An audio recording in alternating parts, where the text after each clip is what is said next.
Hello everyone, welcome on study mingle.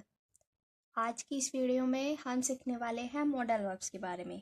तो सबसे पहले हम वर्ब्स से थोड़ा सा परिचय ले लेते हैं कि वर्ब्स हैं क्या। अब जैसे कि एग्जांपल्स हैं, जैसे ही इज़ ए स्टूडेंट। इस सेंटेंस में वर्ब यूज़ हुई है is. They have an idea. She was working in the hospital. You speak too much. We go to market. इन सेंटेंस में वर्ब यूज हुए जैसे कि is, have, was, speak, go. अब वर्ब्स, एक वर्ब्स होती है हेल्पिंग वर्ब होती है और एक होती है एक्शन वर्ब। उसी तरह एक वर्ब होती है मॉडल वर्ब्स। इनका काम अलग अलग होता है। जैसे कि जो हमारी हेल्पिंग वर्ब होती है उनका काम होता है किसी भी चीज़ को होना या ना होना बताना, कि कोई चीज़ है या नहीं है, यानी यस और नो में आंसर, ऐसे समझ सकते हैं। ठीक है, जैसे कि आप यहाँ हो, वे स्कूल में हैं, ठीक है, वे वहाँ थे, इस तरह से। जो एक्शन वर्ब होती है, एक्शन वर्ब का काम होता है किसी भी काम को बताना, जैसे कि खाना पीना, हंसना खेलना रोना, कोई भी हो सकता है। उसी तरह ये वर्ब्स है जो जिनके बारे में हम आज पढ़ने वाले हैं, वो है मॉडल वर्ब्स। मॉडल वर्ब्स का काम होता है टू शो एबिलिटी। एबिलिटी को दिखाना, एबिलिटी का मतलब काबिलियत को दिखाना, काबिल जो है ना उसको दिखाना। पॉसिबिलिटी, संभावना, किसी भी चीज़ की संभावना, किसी काम के होने की संभावना, किसी के आने की संभावना, जाने की संभावना, बारिश होने की संभावना, किसी भी चीज़ की संभावना हो सकती है। एडवाइस, किसी को सलाह देनी होती है, लेनी होती है, उसके बारे में। ऑब्लिगेशन या ड्यूटी। अब ड्यूटी से मतलब कर्तव्य है। अब जैसे कि एक एग्जांपल समझते हैं। वी आर क्या है, हम इंडियंस हैं। तो हमारे हम इंडियंस, हम भारतीय, हमारा क्या कर्तव्य है, अपने देश के लिए कर्तव्य, अपनी कंट्री के लिए। ठीक है। उसके बाद अगला है नेसेसिटी। नेसेसिटी का मतलब ज़रूरत, कि किस समय, जिस समय हम बात करें उस समय उस किसी काम की कितनी ज़रूरत है।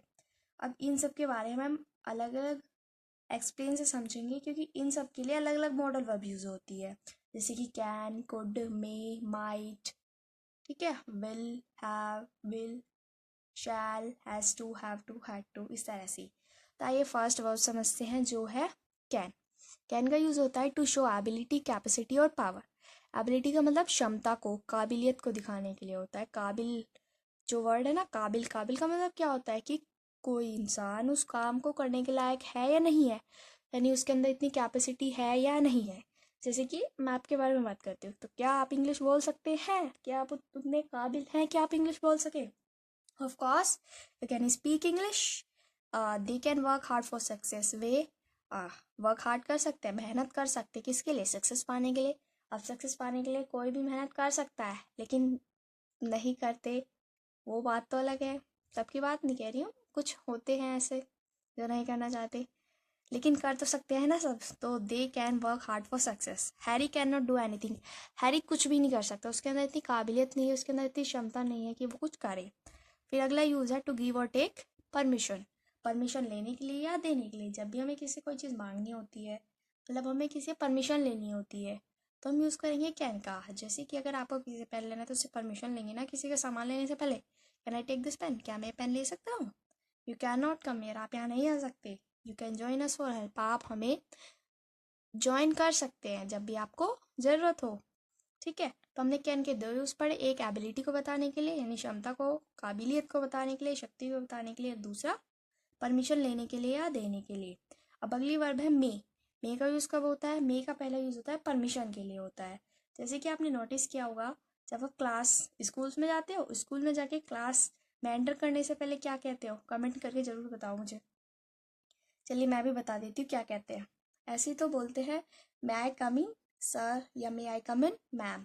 तो हम क्या कर रहे हैं? हम बेसिकली हम परमिशन ले रहे हैं आने के लिए, अंदर आने के लिए। यू मे गो आउटसाइड, आप बाहर जा सकते हैं। जब आप क्लास से बाहर जाते हैं तो परमिशन लेते हैं ना, वही। दे मे सिट हेयर, वे यहाँ बैठ सकते हैं। लेकिन कैन में भी हमने पढ़ा कि हम परमिशन लेने के लिए कैन का यूज़ करेंगे, परमिशन लेने के लिए, देने के लिए, और मे का भी करेंगे। लेकिन हमें कब पता चलेगा कि हम कब कैन का यूज़ करेंगे परमिशन के लिए और कब मे का यूज़ करेंगे? तो जब भी हमें कहीं पे, जैसे कि स्कूल्स में, कॉलेज में, इंटरव्यू में, जॉब में, किसी प्रोफेशनली जगह पर परमिशन लेनी होती है तो हम यूज़ करेंगे मे का, यानी कहीं पे फॉर्मल तरीके में, ठीक है।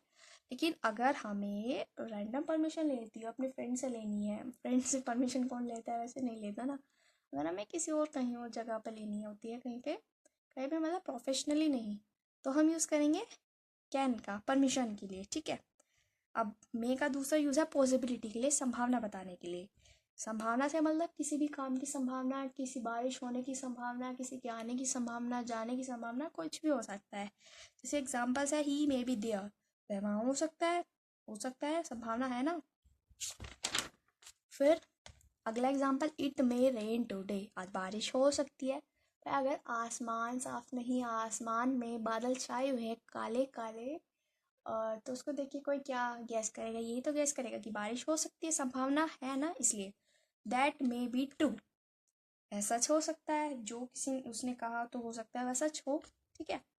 तो दो यूज़ पढ़े हमने। अब तीसरा यूज़ है विश। विश का मतलब किसी को दुआ करनी है, किसी को विश करनी है। जैसे कि किसी का बर्थडे होता है तो हम उसको क्या विश करते हैं, may God bless you, may you live long, may you get an opportunity.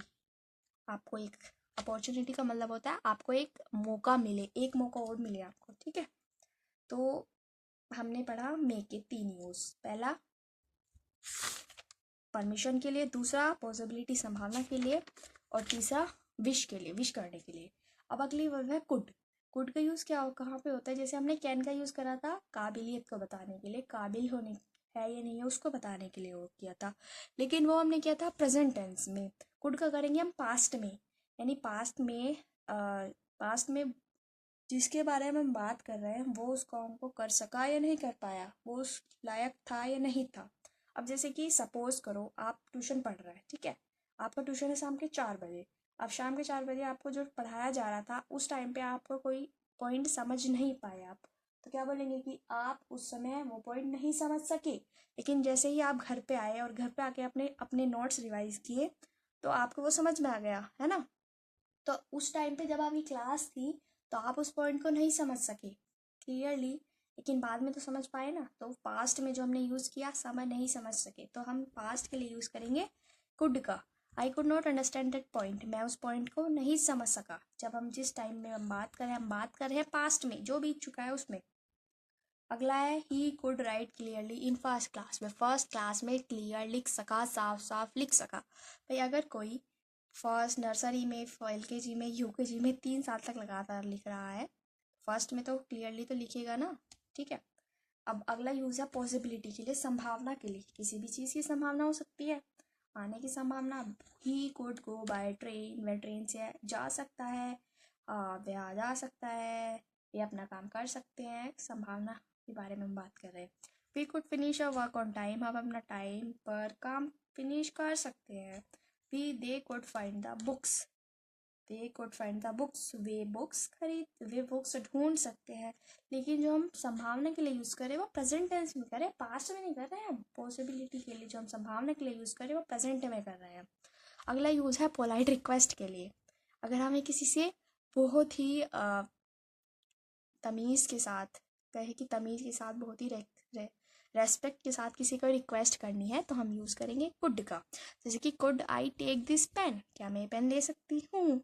Could you help him, क्या तुम उसकी मदद कर सकते हो।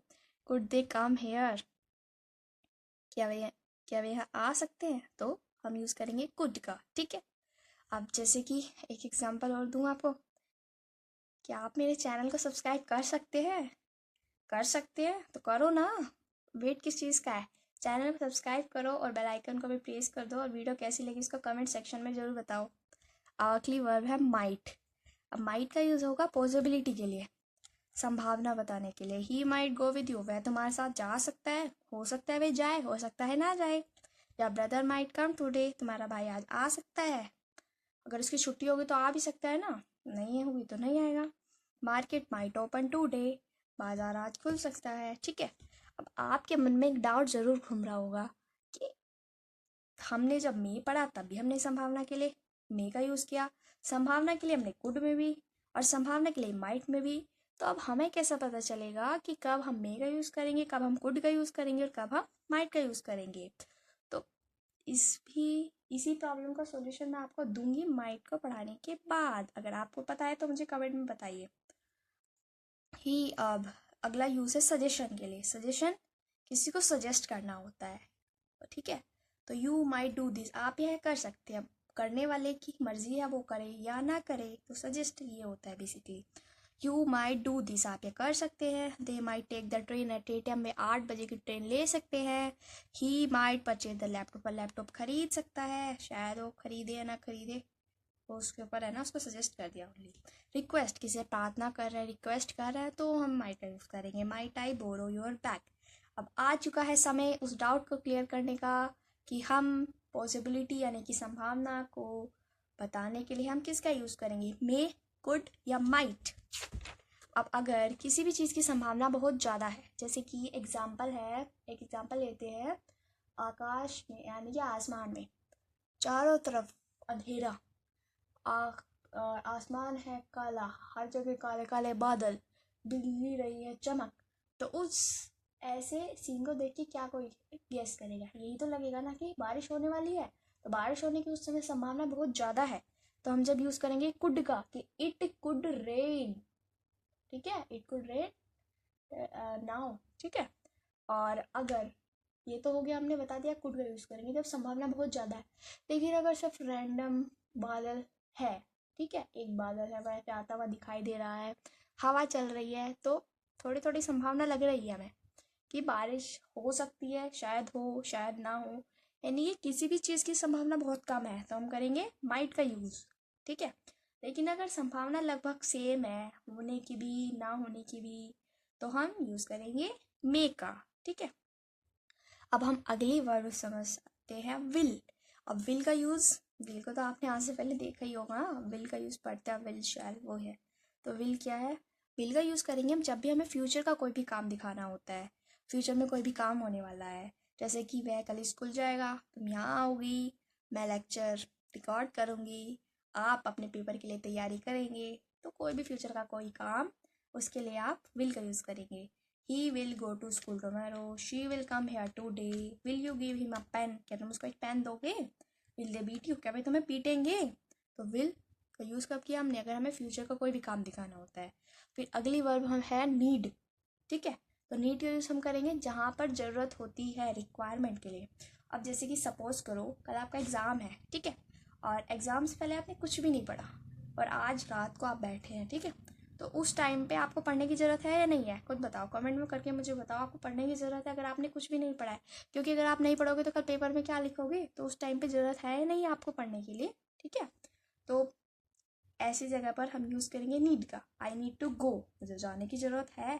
आपके पास फ़ोन आया कि जल्दी आओ, घर पे आओ जल्दी, तो आपको घर जाने की ज़रूरत है, अर्जेंट है, तो need, I need to go. You need to sleep early, आपको जल्दी सोने की ज़रूरत है। अगर आप जल्दी रात को देर से सोओगे तो सुबह जल्दी कैसे उठोगे। They need not to reach school, उन्हें स्कूल जाने की ज़रूरत नहीं है, ठीक है। तो आज की इस वीडियो में हमने कुछ मॉडल वर्ब्स के बारे में सीखा। अगर कोई भी डाउट हो तो उसको कमेंट सेक्शन में ज़रूर पूछिए। बाकी की जो बची हुई है मॉडल वर्ब्स है, अब उनको नेक्स्ट वीडियो में करेंगे।